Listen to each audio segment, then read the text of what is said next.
I'm not saying that RJ Davis was nervous about coming in here to do the Carolina Insider podcast. Yeah, he didn't know what were we going to talk about. But I do think it's a fact that he may have been a little concerned about the tough questions he was going to get, and he thought, well, what could I do to try to give us something else to talk about? What if I score 42 points against Miami? Yep. And so that's what he did. Yeah. And now RJ Davis is in here. And so we've had to throw away all the really tough questions that we had, and we're just going to talk about how awesome he is. So, RJ, thanks for coming by. No, thanks for having me.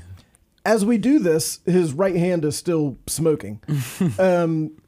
Just tell us a little bit about, you said you felt like it was going to be that kind of game. Yeah. Why did you feel that way? Just going into the game, I just felt relaxed. I felt confident. My energy was good. I had a good night rest the night before and a good nap, and that's like one of my pregame rituals is just to get a nap in before the game, usually like an hour, 40 minutes, and then just going into warm-ups, like I just kind of felt my body, felt my mindset. I was just like in the flow of the game. I felt relaxed. I felt in rhythm, and once I hit like my first 3 shots, and I don't think I missed. I was like, I think it could be one of these games, but I didn't think it would be a 40-point game. But I knew it was gonna be a good scoring game for me. So, just from my mindset, just going to the game where I'm just calm, I'm composed. I think that's where I'm at my best.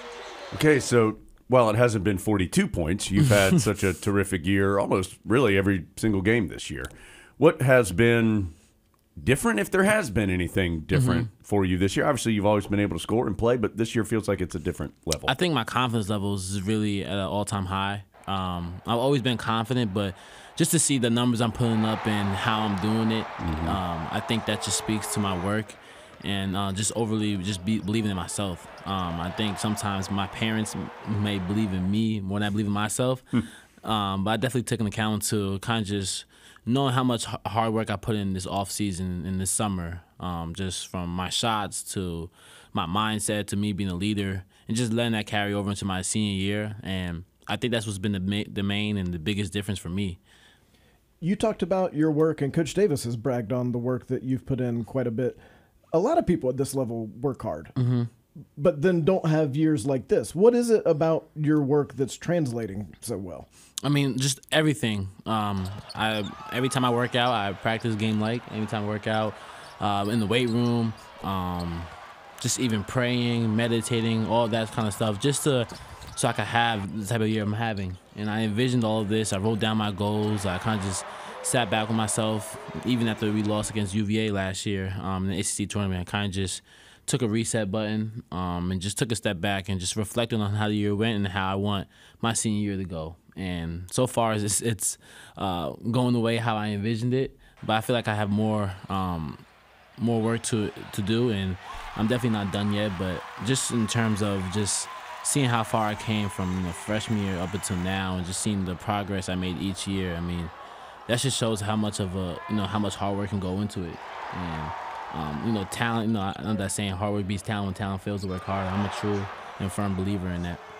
You mentioned leadership, and that's something Coach Davis has talked a lot about too, is he felt like you have taken a big step forward as an older guy now. How have you tried to do that? Is that something you consciously did? How is all that kind of manifesting itself? Yeah, I mean, I'm always a leader by example. I think the hardest part for me was doing it vocally. And I know I had to just take that further step just because of the team that we had coming in. A lot of new guys, a lot of transfers, and basically me and Mondo were only 2 players that made it to the Final Four national championship. So we've experienced what it's like to win at the highest and lose at the lowest. So kind of just being that leader and that vocal, just in terms of my personality, but doing it the way I like to do it, not just trying to go out of the character and something that's not me. But I think the leadership of me just being vocal and just bringing guys along, calling timeouts in practice when things are going not the slightest or great, and Coach Davis gets on us, but just always preparing the team for what's to come. And I think that's what's been great for me, because not only does it help the team out, but also helps myself out in terms of confidence and just being an extra coach on the floor. Okay, so I know you're aware of this, very real possibility for ACC Player of the Year, All-America. That means number 4 is going up in the rafters. Is that something you even think about? I mean, I'm sure that it would be important to you if it happened. Yeah. But right now, is that something you're even worried about? Not at all. I mean, I definitely, because I hear it all. It's social media. It's not like I'm blind to it. But it's definitely something that I'm not focused on right now because my main focus is this team and winning. And individual goals are won by team goals. And I think that will all be taken care of. But my main focus right now is just finish out these last 3 games strong and going to the ACC tournament and winning that whole thing. So I'm focused on this team and the next game. So I'm not really worried about ACC Player of the Year and the All-America and with the other awards. You came into this season a known quantity who had accomplished some things in college basketball. People knew who R.J. Davis was. Mm-hmm. You didn't make first or second team All ACC in the preseason. Yeah. I vote for that. RJ, Adam doesn't, no big deal. And I had you on there, so I just do want to tell you that. Okay. But the rest of the voters apparently idiots, did not fall in line with Jones. Yeah. How did that sit with you? In reality, how did that sit with you? Not like, oh, I don't pay any attention to that, but really. No, I'd be lying to you if I said it didn't motivate me and it didn't kind of lit a fire in me. Just in terms of, me being here, being the 4th year and, having the success I had at this university. It definitely fired me up a little bit just to see my name not on that list or just make any preseason teams for ACC. It definitely motivated me into, okay, like I'm going to prove these guys wrong and prove myself right. So that definitely got me going. And just in terms of just because of who I am, I've always been doubted. Just like I started playing basketball just because of my size and I'm not overly athletic. I'm not 6'4", and not have a lot of tangibles that other players may have. So I've always had that chip on my shoulder, so that definitely motivated me going to my senior year. Do you know who the other 10 are who were on that list? No, not really. I mean, I know it was like P.J. Hall, Wando Baycott. Okay, but it's not like you got them pinned on the mirror. Yeah, it's not in my room. Like I don't have it on my mirror. Like, oh, this with is like the a list. big X through the guy's face or anything like that. Nah, I just like went into this year like, okay, like I'm not on the list. I'll make sure at the end of the year something will be changed. Okay, your backcourt is different this year. You'd played with Caleb Love for 3 years before this, and now Caleb's, of course, at Arizona and having a great season as well. How are things different for you with a new guy back there and Elliot Cadeau and, of course, Seth Trimble sometimes too? And how is that different than it has been the last several years? I mean, it's real different. I played with Caleb for 3 years, and we shared the backcourt. So for us to go into our 4th year, not sharing the same backcourt, it's kind of weird. But at the same time, I think it was good for us. He's playing really well at Arizona, and I'm doing well here at UNC. But playing with Elliot and like Seth, I think I just have a different role this year. I was more like the main ball handler the first 3 years, kind of just facilitating and kind of controlling the offense, whereas this year it's more so like a scoring role and playing more like off ball and stuff like that. But I mean, I love it just in terms of playing with Elliot, playing with Seth. Those are 2 great guards that are just they're gonna give it their all. Elliot's a phenomenal passer. He's always looking to find me. I know you probably saw the picture of when I hit the career high 3-pointer, and he was just jumping up and down. That just speaks to the type of teammate he is. And then Seth, he's like my little brother. That's like my he came in here. I gave him a lot of pointers. And he's phenomenal. Just his energy, his affectionateness, the way he plays defense, the way he attacks the rim, and his athleticism is crazy. I always tell him, I wish I had your athleticism. But just those type of players, they kind of make my success for where it's headed. And I'm super fortunate to share the backcourt with both of them. All right, if Caleb goes for like 25, do you notice that? And you're like, I'm going to get 26 this time. No, but I know that's what it probably seems like. But not at all. I just really just go out there and just do what the game calls for me to do. And just kind of just play within the flow, the rhythm of the game, and see how it feels. But sometimes I know, like, I scored 36 and he scored 36 the next day. So, which is kind of crazy, but I think that's just God right there. Why do you think if y'all were still together, I don't think you'd both be scoring 36 on the same night. And it worked when you were together, but now it's working great apart also. Why do you think maybe some distance was good for both of you to have the kind of year that you're having? Yeah, I think it just in terms of just the type of players we are. We're both, dominant and scorers at will. And I think sometimes we didn't always figure that out. And I think him going to Arizona and me staying at UNC worked out perfectly. Sometimes things need to be changed, and I think I said this earlier in the year. Like, change is needed sometimes. And the way he's playing at Arizona, the way he's able to score and continue to do the things that he's doing he's doing it when he was here. I'm a big fan. I'm super happy for him, and just to see his growth and the criticism he dealt with, which was never needed, for him just to go out there his senior year and ball the way he's been playing. I mean, just super happy and just to see him doing the things he's doing. But I think sometimes when you have two scorers like that, they both probably just need just to kind of separate a little bit, just to showcase like their true scoring abilities.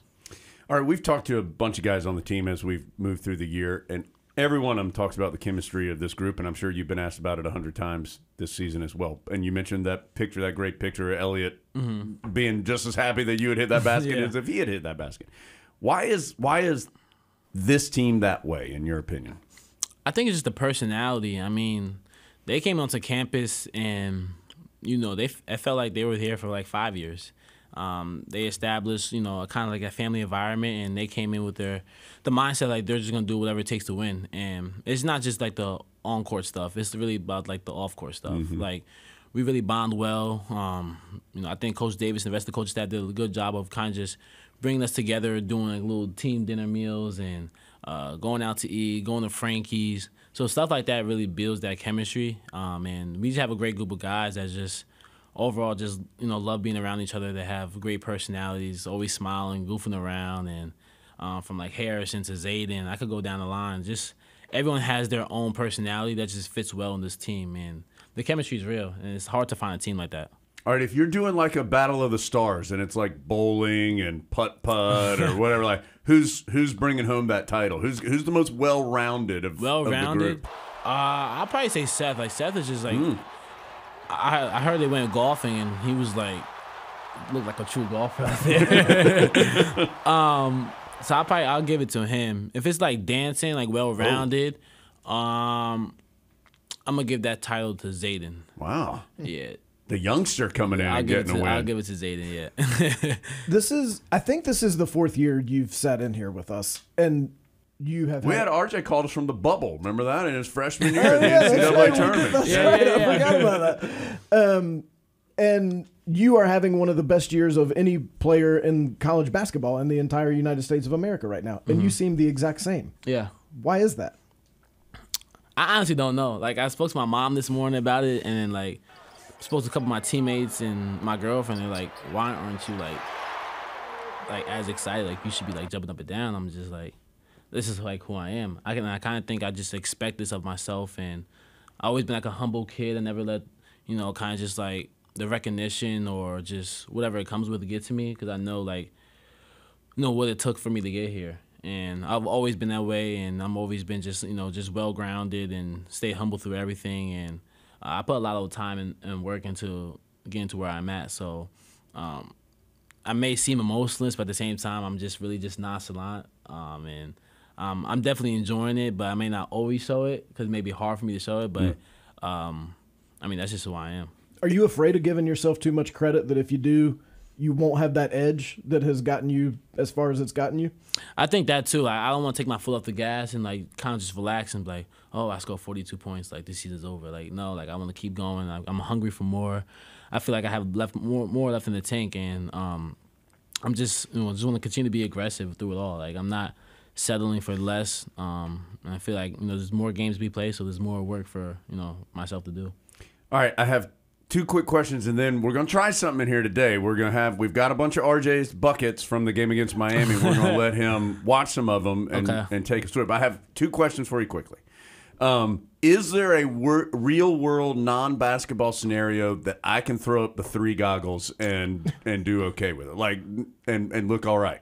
Probably not. Okay, like you're like probably not. You're the three goggle champion for me. Like I don't see anybody else that gets three goggles quite like RJ Davis. Is it acceptable for me if I'm in the stands and you throw up the three goggles? Can I then throw up the three goggles and look okay? Yeah, I definitely would root for that. Okay. So you got to follow the leader on that one. Like you can't just do it, but if RJ does it, it's okay to follow the sign. Yes. I think since we have 3 more home games, like I think. Anytime I make a three, like the crowd should just do the 3-point goal. Oh, there we go. That would be like since I don't have to do it, the crowd can do it. There we go. We'll help RJ out. He's doing enough. Yeah, RJ needs help. And then a real basketball quote. What can this team do better to execute better down the stretch in some close games? That's something Coach Davis has talked about. And Carolina's still been able to win some of these games, but I don't think the team has executed like they wanted the last 4 or 5 minutes of a couple games. I think we just got to do a better job of being aware of the time and score. Like, I know a couple of times throughout this year, like, we've been up big, like maybe 10 to 12 points, and we do a bad job of taking care of the ball. We're not getting defensive stops, kind of just bad shots, stuff like that. We got to do a better job of executing down the stretch, because we could be up 14 with 4 minutes to go, like last night, and then teams come right back into the game. Now we're putting ourselves in a tough situation. So we got to do a better job of just being aware of that, extending the lead. If we're up 10, all right, let's finish this game out strong. Let's not cut it to single digits. Let's take care of the ball. And let's get defensive stops. Like, play to 0, not play into it was a 2-point game like last night. So just being more aware of that. Our execution has to be big time, especially going into March, because that's when games really matter. And games like that, if you have it like that, we might lose. So just got to do a better job of being more aware, just being aggressive, not just taking our foot off the gas at all times.